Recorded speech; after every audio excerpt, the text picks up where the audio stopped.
My people,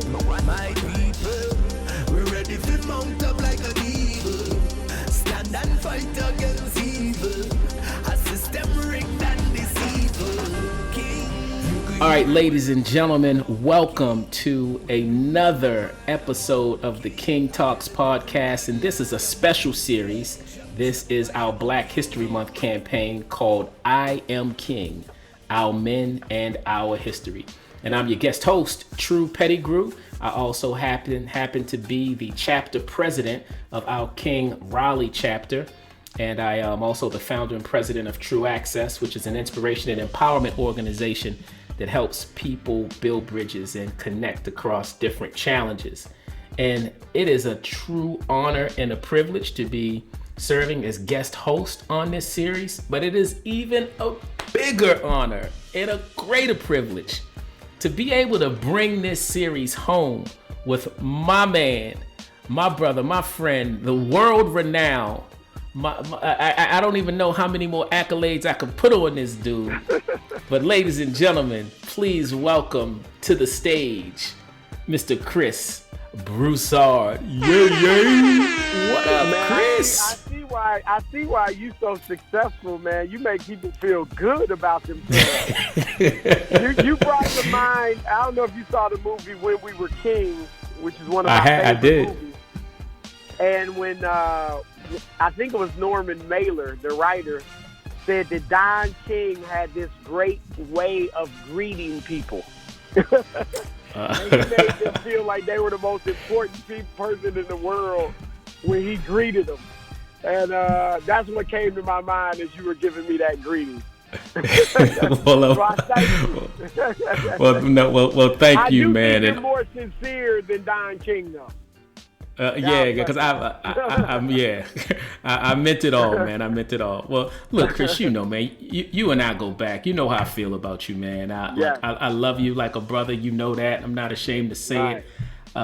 You've helped me out with a lot. You're someone that I greatly admire. You inspire and empower me as a brother, as a friend, as a man of God, as the leader of the King movement. So all that is real and genuine, and we've known each other long enough where you already know that. It goes without saying. And you know I feel the same way, so it's definitely all love.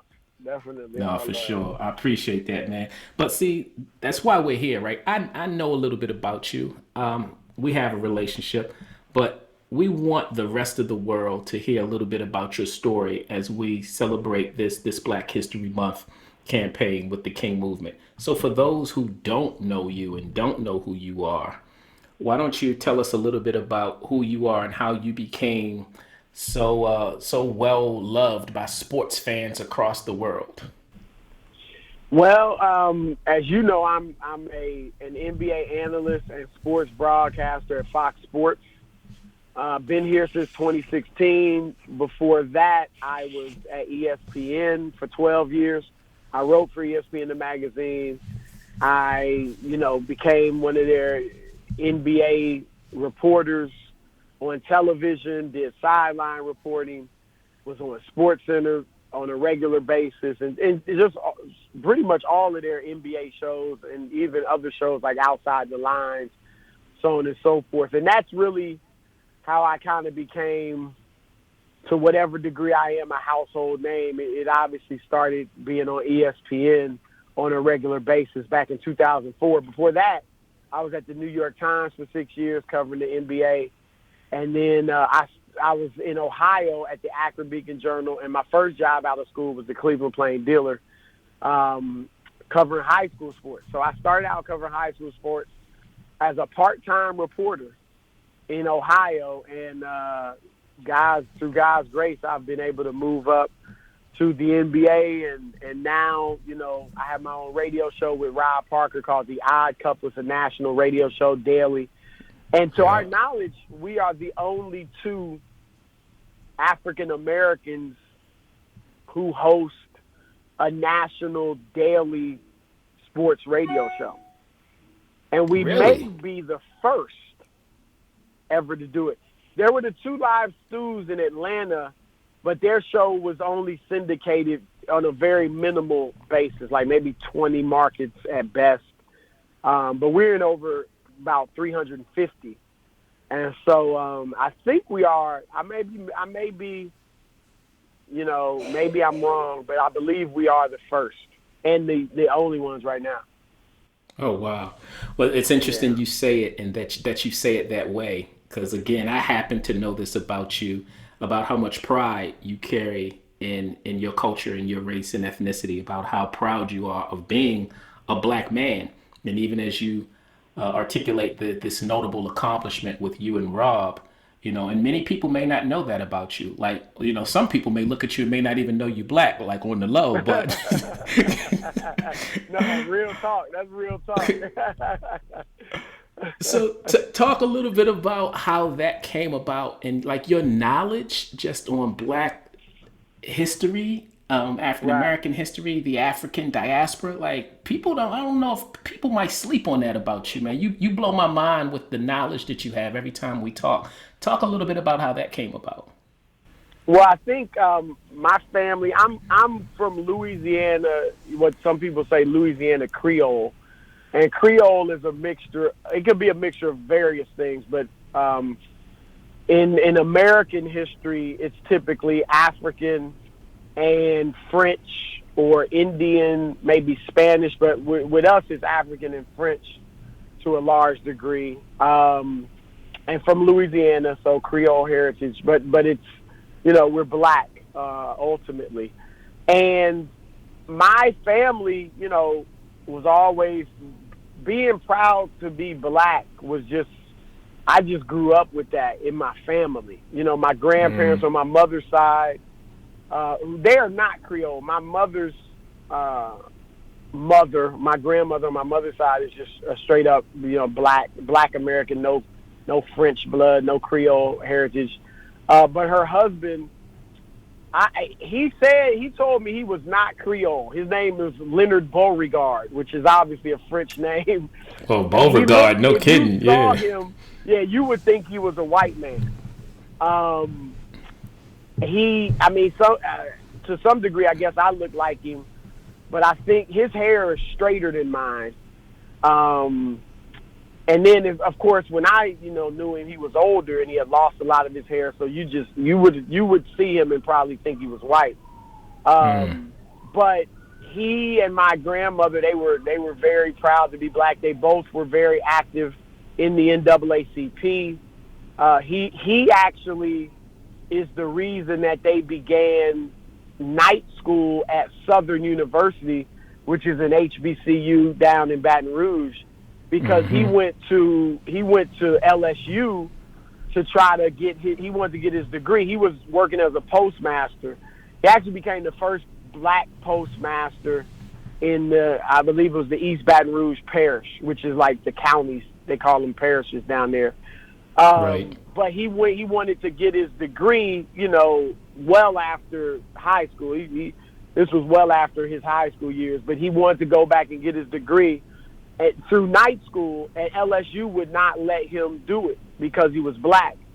Wow. And so LSU kind of forced Southern to start a night school, because remember, it was supposedly separate but equal.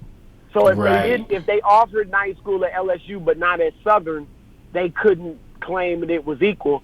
So they started night school with a business degree at Southern, and that's how he got his degree. So they were, my parents were very much, my grandparents on both sides were very much pro-black. Like my grandfather,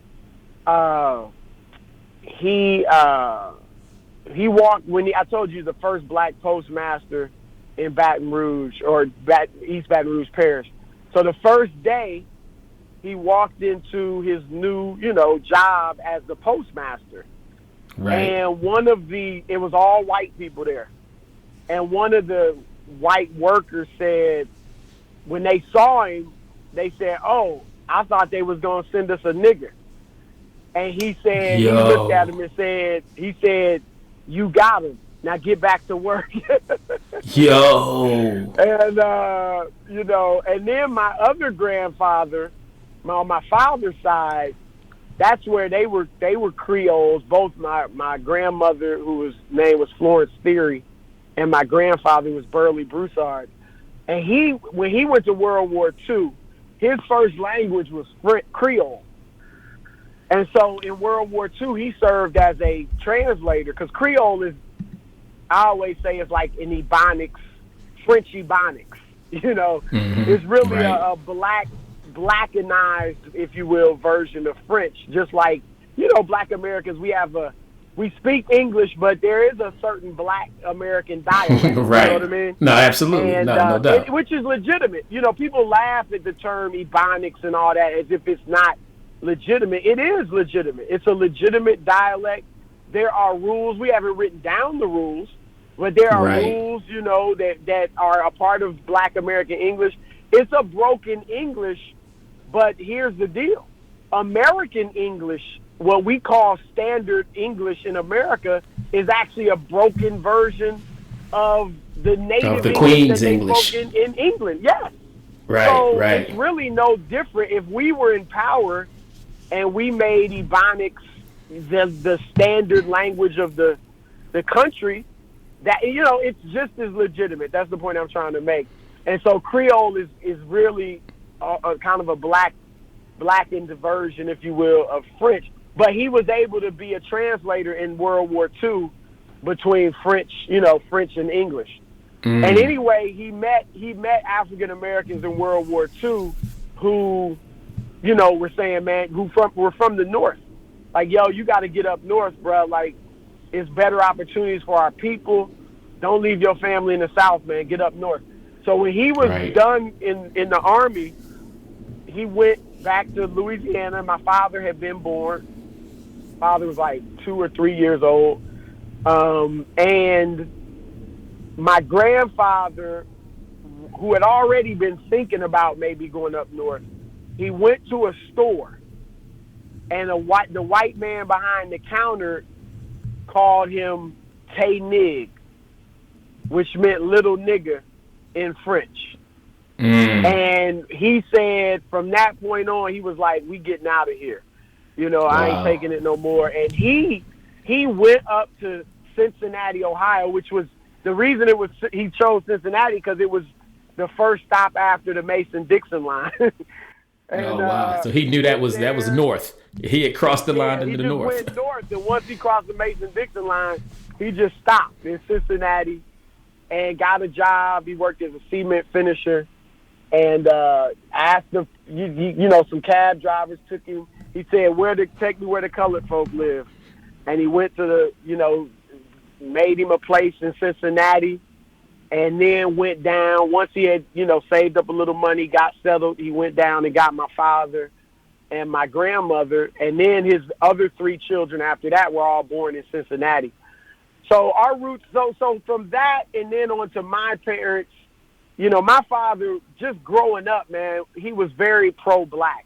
Now, not in a militant sort of way, not in a hate white people sort of way, and to be honest, not even in a just straight up knowledge about Black history sort of way.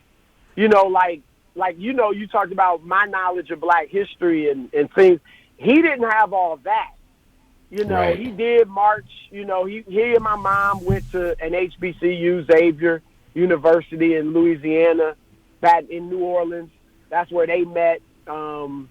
It's the only Catholic HBCU.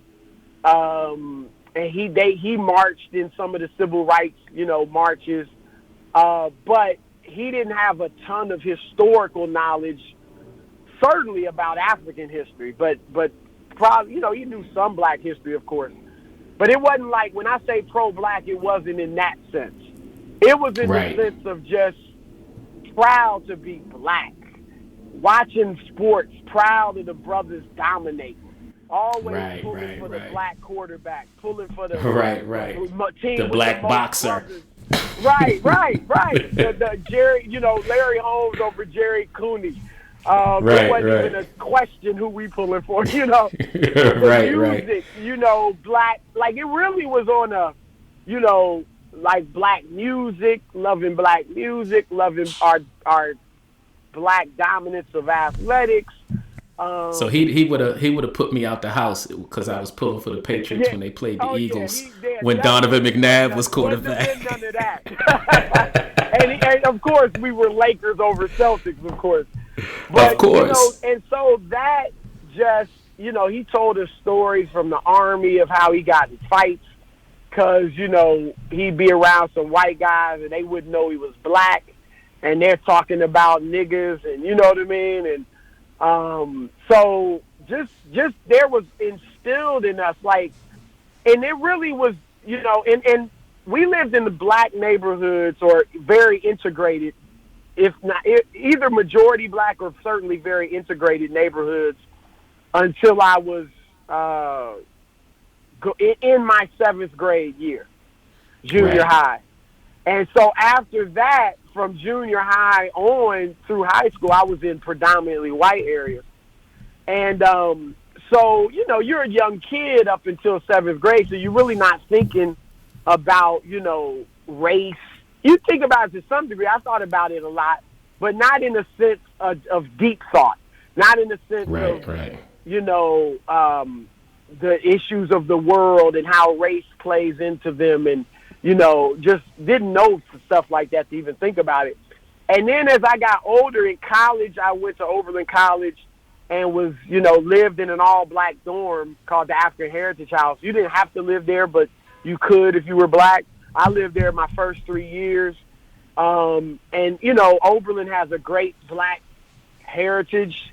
It was the first white college in America to allow blacks. And it was, also the first to allow women. And so, I didn't know that. So being there and then even after college, just doing more reading, and I'll get to that later, but doing a lot of reading and just being around blacks more since I had not been as much in high school, it was really disheartening to see the self-hatred, the racial self-hatred that some African Americans have. The colorism that some African Americans think light-skinned blacks are better, prettier, whatever, than dark-skinned blacks. The beauty standards of many African Americans being basically white beauty standards, light skin and straight hair. Chris, let me ask. Always, go ahead. No, I'm sorry. Let me ask you this about that, because I think it's interesting, right? Because as you know, I've talked to a couple of the brothers in K.I.N.G, and I talk to the brothers all the time, as you do. And you're talking with such strong knowledge of your family history. Not only do you have knowledge of African American history, but your knowledge of your family history as you talk about your grandfather and your father and the roles that they played. Do you think you can have the state of mind and the perception that you have? And then even your success and your accomplishments, how much did a solid family structure, do you think, contributed to that for you, where other brothers may have that self-hate, may not have that confidence, may not have that comfort in their identity that you have because you were poured into? That confidence and that comfort and that courage was poured into you through your family heritage. How much of a role do you think? Yeah, obviously that's very important. And as I said, for me, it was like I grew up thinking being black was the best thing in the world. I mean, honestly, like, even though I knew there was racism, and I encountered it among whites, being in majority white environments, I had been in situations where whites thought didn't know I was black, and they're talking about blacks and calling them niggers and using racist terms, or just, even if they knew I was black, still seeing some of the racism that took place. So I saw that, but I was like, man, I was like, I don't even care what white people think, because I know, I love being black, and they can think whatever they want. Now that's younger. I'm not thinking they control the economic system, the educational system, the criminal justice system. You know what I'm saying? Where they can affect your life. I was just thinking, man, I don't care if they don't like black people or if they think this or that. That don't make me never mind, because I'm proud to be black and I love our culture. So then getting around blacks who were full of that self-hatred and had internalized the racism, that was really like, man, that was disheartening to see. And I that can is one imagine, reason I probably do want to really help blacks come out of that, because more than anything, it's an insult to God. God said you were created in his image, whether you're black, white, Asian, Hispanic, whatever. And he said you're fearfully and wonderfully made, Psalm 139. So if you're ashamed of the way you look, your skin color, your ethnicity, whatever, then you're really saying God made a mistake. You're insulting God. Right. So I think that's a part. But to your part about family, yeah, of course, family is very important. And I actually think, believe it or not, that those, a lot of blacks have the negative. Blacks at all levels of life, all socioeconomic levels, have internalized the racism and the negative, thoughts of blacks. And certainly, there were many privileged African Americans who have that attitude. They do think they're some that are light skinned and straight hair. They think that makes them better, and that's always been a part of our history with the brown paper bag test and the ruler test to see how straight your nose was or how was your skin lighter than the brown paper bag. So I'm not saying it hasn't affected all African Americans or many different levels of African Americans, but I personally think, from my experiences, that those negative images and stereotypes and that the most prominent and strongest black inferiority complex and self-hatred, what the Bible would call strongholds, those, I believe, in my experiences, are most dominant in the poor black neighborhoods and ghettos and where more of the dysfunction is. And I think they're most prominent, like in the hood, in the real hood, in the project, the real impoverished area. And I think they're most prominent there because they don't have, the families aren't, in many cases, I mean, heck, let's just face it, in certain cities, in the inner cities, 80 and 90% of the children don't have fathers. So they're now in neighborhoods where they aren't seeing stable families. Most quote-unquote successful blacks, materially leave the hood, the inner city poor neighborhoods, and so they're not seeing black doctors, black lawyers, black journalists, like you were before integration, and to counter those negative stereotypes. So really you got the people that have been left behind by society just dwelling and seeing the dysfunction every single day and looking at the television and seeing whites put in, in these great positions. They're on the news. They're the politicians. They're the ones on television. Not that some blacks aren't either, but like my experience is those stereotypical slave mentalities are most predominant in our poor black neighborhoods. And one example of that is hip-hop. As much as you and I both love hip-hop, the content of much of hip-hop is just straight up anti-black. Let's keep it real. Killing other blacks, calling other blacks niggas. And it ain't just a term of endearment, it's a term of familiarity. Because sometimes you use it, that's my nigga, that's my boy, but sometimes you use it and it's, I'm gonna kill that nigga, in a very derogatory sense. Some even use it to talk about non-black people, I know. And so they just use it, however, because it's a term there of familiarity. The script, the way they degrade black women, and I mean all of that. That's such a slave mentality. And then even a lot of them in their videos, they only want light-skinned black women or women of other ethnicities, And so that's my point. That's the that's the slave mentality. And hip-hop has come from the gutter, so to speak, of our, like the poorest of our people.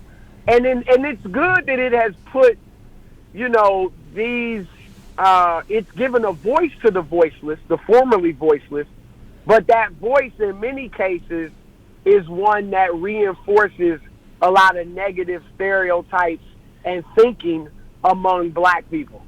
Do you feel pressure? Because you talked about, you know, in those communities, we don't see the doctors, the lawyers, the media professionals, and all of these different professions. Being such a high profile, a media professional yourself, a sports personality, international sports personality, do you feel pressure to be an example and a role model, knowing that so many young boys of color are looking to you and aspiring to follow in your footsteps? Do you feel that pressure? No, I don't feel it as pressure at all. It's really something that I want to do. You know what I mean? It's just something that it's just not a burden at all. It's really Okay. something that I'm happy to do and want to do, and I don't feel it as pressure at all.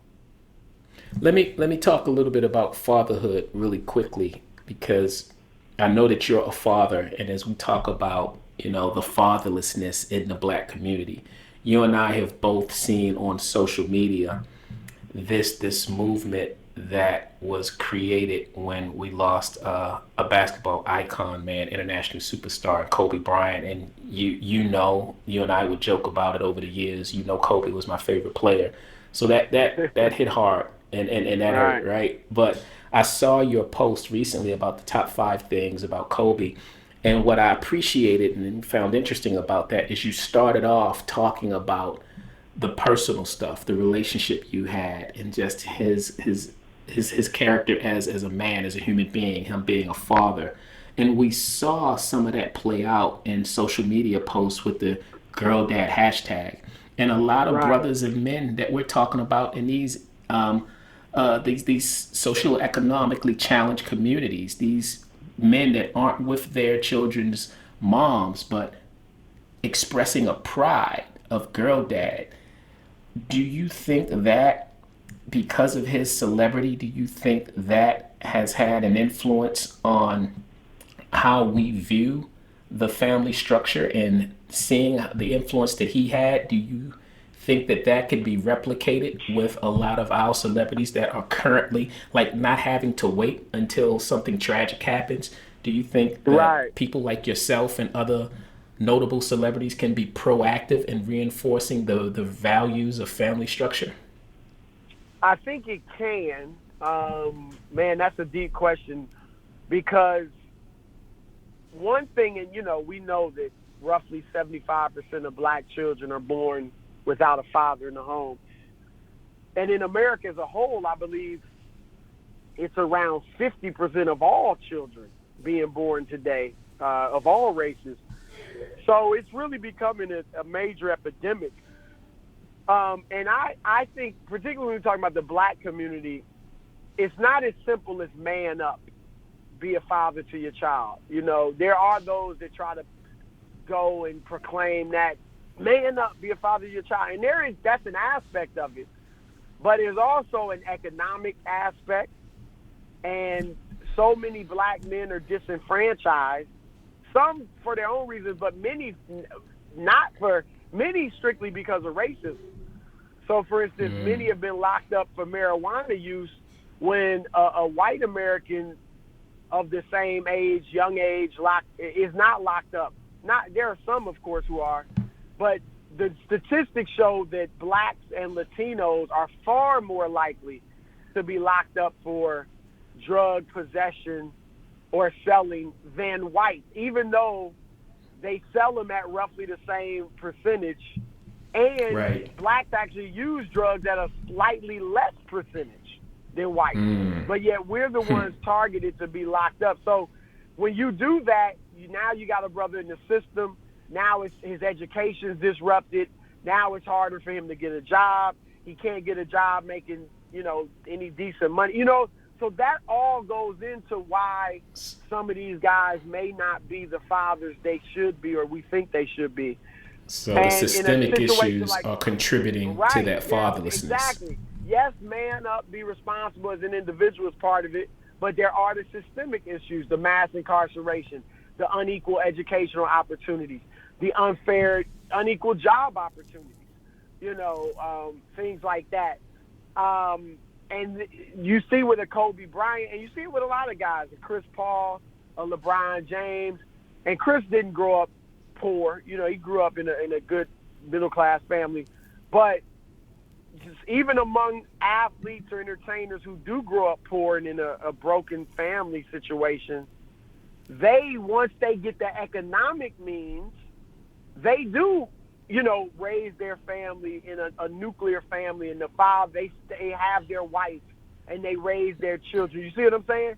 So that is one so thing. So afforded the opportunities, whether it's employment opportunities, financial opportunities, educational opportunities, afforded those same opportunities. Yeah, I see what you're saying. They lead their families like other men. And let me say this about the fatherlessness too, because there are a lot, particularly non-black, but even some blacks though, that will rail against African-American men for not being there for their children. And again, that is not desirable, and does need to be corrected. And there is a degree of responsibility we as individuals have to take for that.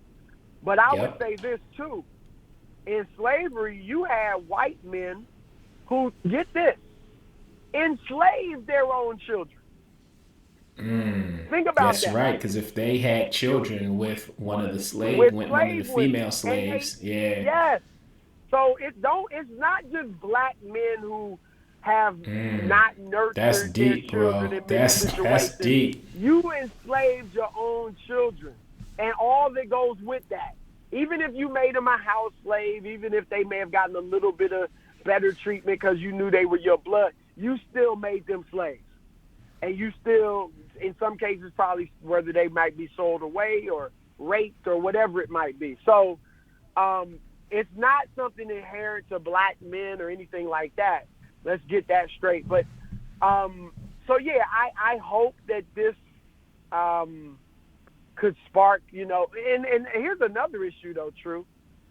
Society today is not promoting what we have called the typical nuclear family as much either. It's not. Father, it's really wife, not. Father, mother, children. I know a lot of brothers who have been active for 30 years in, the fatherhood movement. And now they are not getting as much support as they did 20 and 30 years ago, even 15 years ago, because some feel like, well, there's some element of society that's saying, well, you don't really need a father. You don't really need a man, and so that is not going to help us stem the fatherless crisis. I firmly believe you need a man. I firmly believe that the biblical and the biological and the historical model for families, regardless of race, culture, country, has been father, mother, children. Even if it was a polygamous society, it still was father, mother, or mother's children. And so the father is needed. Biology tells you that. It's a man and a woman. It takes a man and a woman to make a child. So both the man and the woman are necessary to raise the child. Not to say that obviously there have been many women who have done great jobs on their own, and many men who've done great jobs on their own as single parents.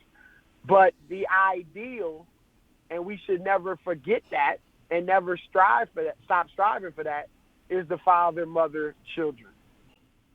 Is the role of the man, is the role of what you have defined as biblical manhood, what inspired or sparked you to start King to help restore that role and responsibility and that sense of dignity in men? Is that what sparked you to start King? Yeah, with my salvation, which came, my Christian salvation, my senior year of college, that was, a burden for men and biblical manhood was just like part and parcel to my salvation. You know what I mean? It's like, It was just came right along with it. And you know how it is. I mean, like Jesus said, teach them to obey all things that I've commanded. He was the greatest example of manhood. And, you know, to teach men to be the type of men that God has called us to be, that really, I think it all just stems out of, you know, my love for God and trying to do his will and wanting to do his will. Yeah, man. Well, I'm a beneficiary of that vision, so I'm grateful that you're obedient to that call. No, seriously, because King has taught me so much and has connected me with so many awesome brothers. King, great things too. You have not just been a beneficiary; you have been a teacher as well, for sure. No, well, thank you, man. I appreciate you saying that. And I know we don't have a lot of time left, so considering this is our Black History Month. I got about another 5 minutes. Oh, do you? Okay. All right. Good. Well, considering that this is Black History Month, I'll ask you this, and then we can take it as long as we can. Who are some figures in Black history that have most inspired you? You know, I listened to you talk about your knowledge of your family history, and that, you know, real talk, it is Black history, and I don't think we often think about that. I think when we think of Black history, we think about the Dr. Martin Luther Kings, the Malcolm X's, the Marcus Garveys, the Harriet Tubmans, we think about those well-known figures. But even as I was listening to you talk about your family, man, I was like, wow, that's Black history right there. Right. That's really the best kind of Black history. I mean, it's great for all the heroes, and obviously they did great things for us, and we should know that. But the best Black history for any individual is going to be what you see in your family. Or if you're, you know, turning it around. Because, you know, with my grandfather that went to World War II, he had a 6th grade education. And his wife had a 10th grade education.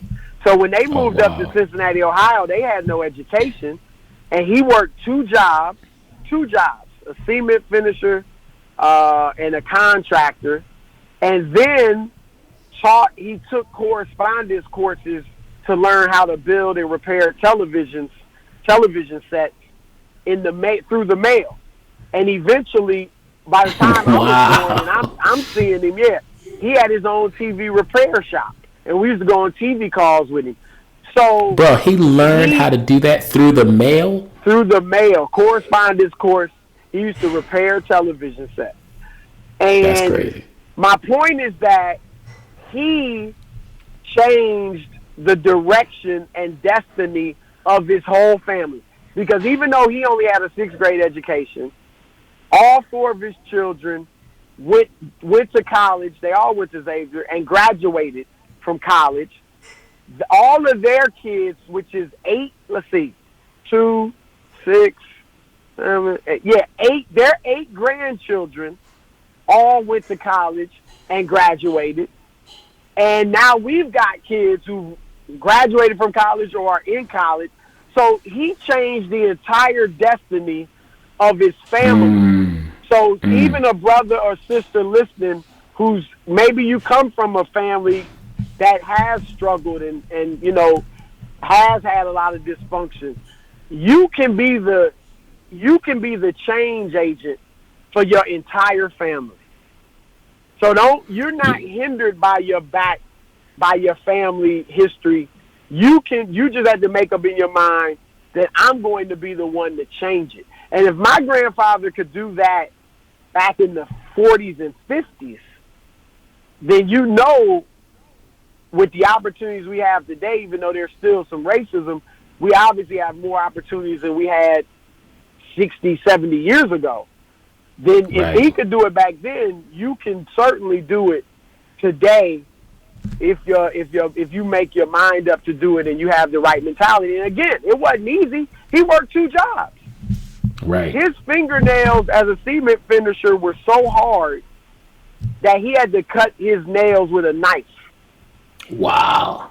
He had to cut his fingernails with a knife. Man, So the it's sacrifices not that were that it's going to made. be easy. You might be looking at it saying, well, I got these obstacles in my path. Yeah, there's going to be obstacles.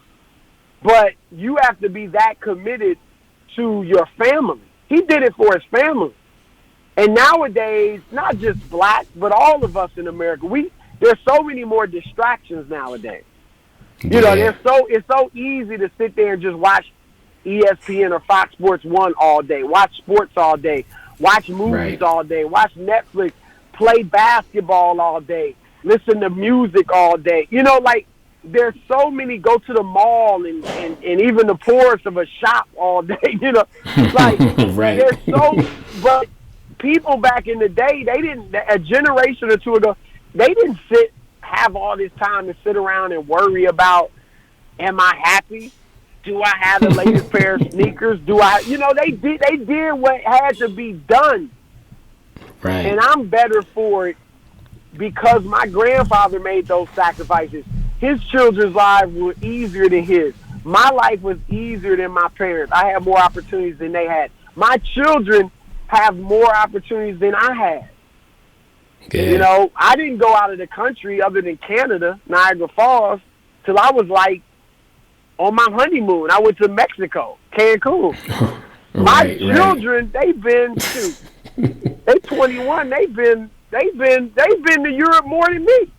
I know the twins. I know. I see you post about it, and I hear you talk about them. They've been all over the world. Yeah. Right. So that's that's what I want to emphasize to people listening.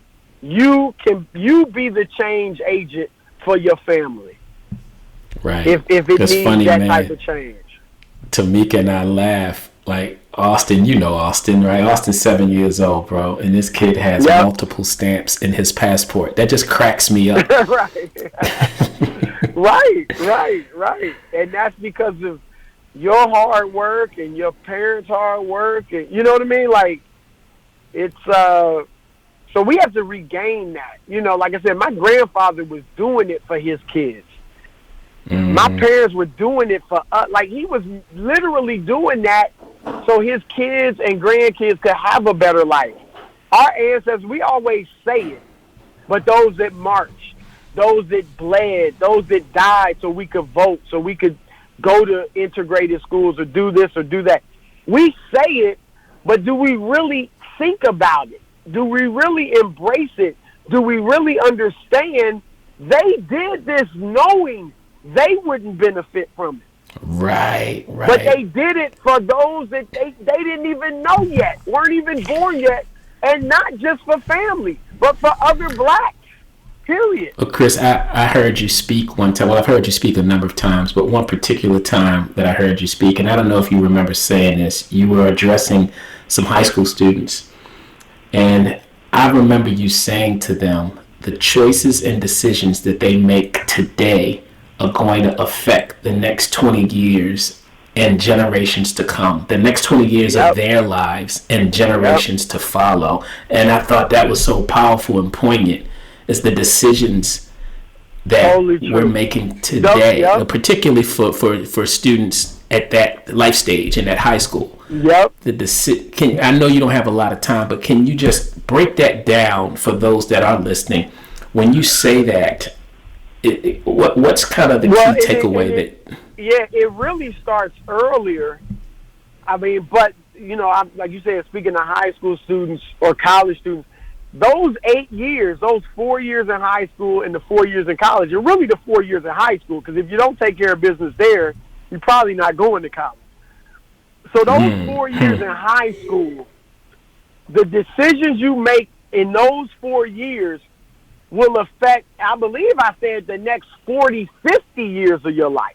But that really is it. I didn't know what I wanted to do when I was in high school with my life, but I did know I needed to get good grades because my father was just on me. I couldn't, that wasn't an option. So I had good grades. That allowed me to go to a good college. And as I found myself and determined what I wanted to do, because I had good grades, in high school, I was able to move into a field that I wanted to do. Education allows you to choose what you want to do. I chose to be a sports writer. My wife chose to be a doctor.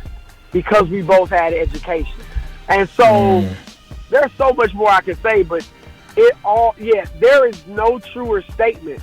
Those 4 years of high school and then you can throw in the 4 years in college, those 4 to 8 years will determine the next 40, 50 years of your life.